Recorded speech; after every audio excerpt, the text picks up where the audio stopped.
पहला पाठ नबी यिर्मयाह का ग्रंथ, अध्याय 11, पद संख्याएं 18 से 20 तक। प्रभु ने मुझे सावधान किया तो मैं जान गया। उसने उसका षड्यंत्र मुझ पर प्रकट किया।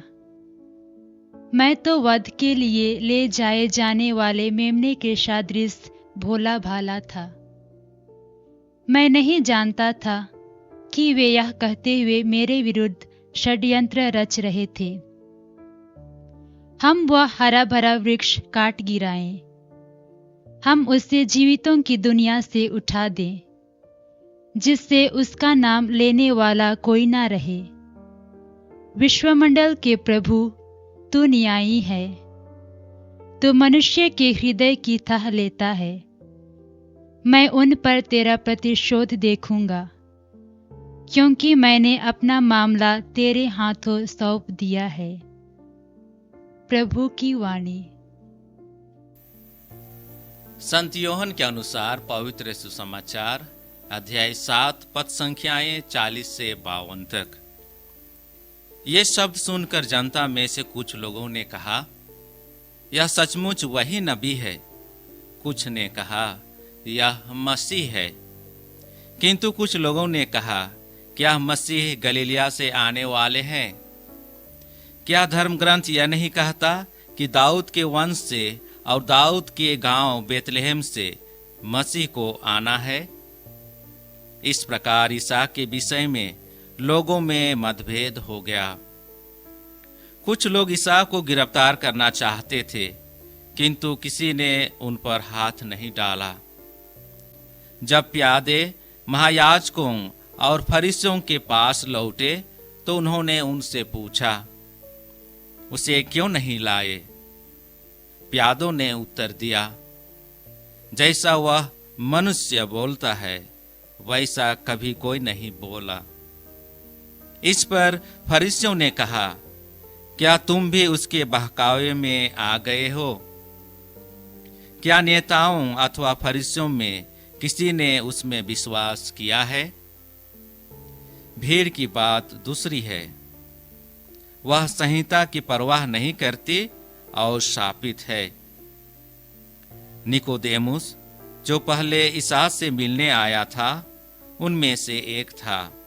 उसने उनसे कहा, जब तक किसी की सुनवाई नहीं हुई और यह पता नहीं लगा कि उसने क्या किया है, तब तक क्या यह हमारी संहिता के अनुसार उचित है कि किसी को दोषी ठहराया जाए? उन्होंने उससे उत्तर दिया, कहीं आप भी तो गलीली नहीं हैं? पता लगाकर देख लीजिए कि गलीलिया में नबी नहीं उत्पन्न होता। प्रभु का सुसमाचार।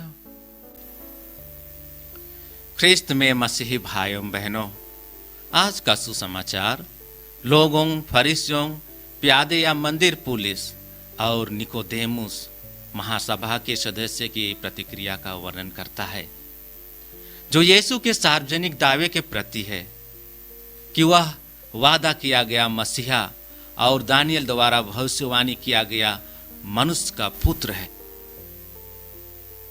आम लोगों का कहना है कि यीशु शायद अपने आधिकारिक शिक्षा और प्रमाणित चमत्कारों के कारण मसीहा है, जिसका वे उम्मीद कर रहे थे।